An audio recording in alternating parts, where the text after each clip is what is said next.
do. Guys, first off, being a hypnotist, being a magician and stuff like that, as well as a network marketer, I wanted to think outside the box on how I do things, how I present things. And I came up with 3 questions. It's kind of like one of those Siegfried and Roy type crap questions.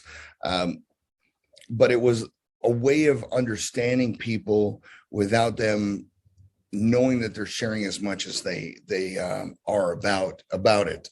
So, I mean, I can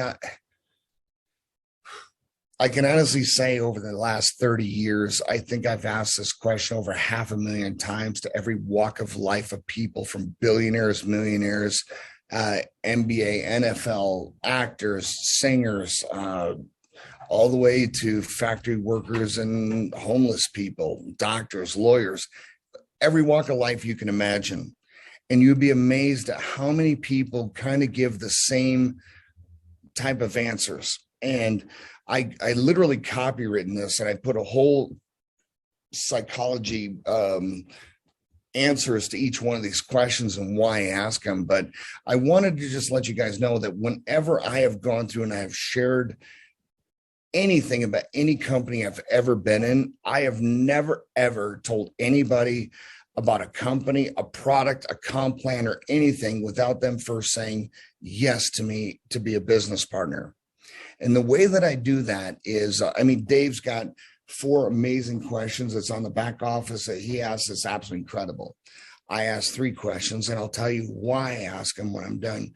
My wife, Georgia, that I've known since 1982, kind of a long time, so she might know me a little bit. Poquito. But she agreed to be my guinea pig in this. But I want you to think about this, is if this was anybody, and most people kind of give me close to the same answers and stuff, but I wanted to go through this with you guys. So my first question is, if you could have any job in the entire world, any job, I don't care how far-fetched it is, one that would put a smile on your face so big you could not wait to get to work, what would you do?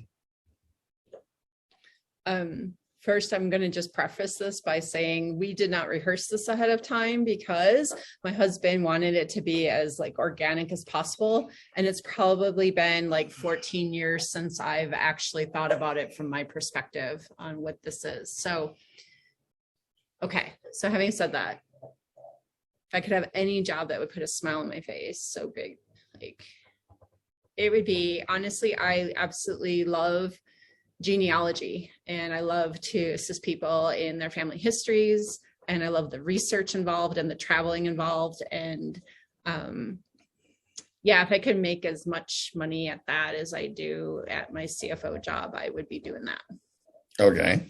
Second question. If you had all the time and all the money you ever wanted or ever needed, what would you do? Wow. All the time, all the money that I've ever wanted. Or ever needed. Ever needed. Okay. What would I do?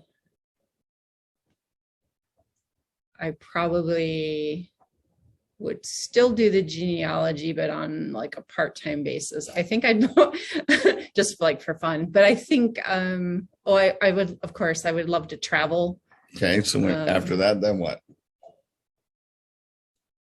And again, travel and maybe do more adventurous type of traveling. And so after you're done traveling the world and doing every bit of traveling and assisting all your family and friends and all that generic crap that everyone says, what would you truly do? I mean, after spending time with family, all that crap, you have all the time, all the money you ever wanted, ever need, what would you do? I would. Silence says a lot. I would help battered women and children. Okay. After you're done helping the world, then what? No, that's okay. That's my passion. So here will be my last question. You have 1 year to live from this very moment. Okay. 1 year to live. Well, wait a second. So what you were asking me is What were you asking me? Like the why? Like why I? No, we're good. We'll move on. You have 1 year to live from this very moment. Okay. And I'm talking at 20 to 7 next year is when you die. What would you do different this week, this month, and this year, knowing you have 1 year to live? What would you do different? I have two things that come to mind. One is I obviously would want to spend more time with my family and my loved ones. Okay. And the other is kind of coming back to that, like with the helping women, battered women and children. I think for me, that is, it's such a powerful thing for me. And I'm just going to share why, if that's all right with you. So for me, when I was 22 years old, I was running from a domestic abuse situation and was homeless, living out of my car. And I sat in my car and I was, crying and doing all the things. And I realized that I had come full circle, like from where my mom was. She grew up destitute, poor, from the time she was born till she was 18 with no running water, electricity, etc. And a lot of times would live out of a vehicle or a one-room house or even under other people's porches. Like it was just destitute, poor. And she worked so hard and married well and did all the things that she could do to try to take herself up out of poverty and to make sure that I had the best life possible. And here I was at 22 years old, sitting there, battered woman, homeless, realizing that I had undone all of the work that she had done. And I made a promise to myself then that I would never allow myself to be in that position again, and that I wanted to be that bridge generation between poverty and generational wealth. And so that my life's purpose is not just to make money for money's sake, but to ensure that my daughter and my future generations don't ever have to experience that, and to assist with as many other women that have found themselves in that situation to know that they are worthy of all the gifts and love and that they are capable. All right. So my question then would be like, that's how I would spend my last year. I would just be driven. All right. This is awesome. So, okay. So if I can show you a proven system that's legal, ethical, moral, where I can make those goals and dreams a reality within the next 2 to 5 years, where you're getting paid to assist battered and homeless children and things like that, where you're getting paid to travel, where you're getting paid to do genealogy, where you're getting paid to have fun and getting paid to travel, and we could do this in the next 2 to 5 years, would you do it? Absolutely. Congratulations. Welcome aboard. Now, the whole reason why I ask those questions is because, first off, those 3 questions, most people are not going to go through and start telling you about their goals and dreams and, everything like that. But by asking those questions, people will open up to you and they'll share with you more than you ever imagined. For example, the first question, if you can have any job in the entire world, one that would put a smile on your face so big you couldn't wait to get to work, what I was really asking you is, what do you do for fun? Now, the fact that they mention a job tells me they don't have enough fun in their life, so we want to rectify that and have more fun. The second question, all the time, all the money you ever wanted, ever needed, what I was really asking you are goals and dreams. The fact that most people give me very generic answers tells me they don't think about their goals and dreams, hence why they don't have them yet.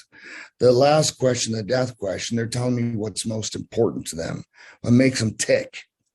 So if I already know what makes them tick, what motivates them and what they want to do for fun and stuff, now instead of trying to sell them something, how about I just show them a pathway and how to make that a reality that feels different?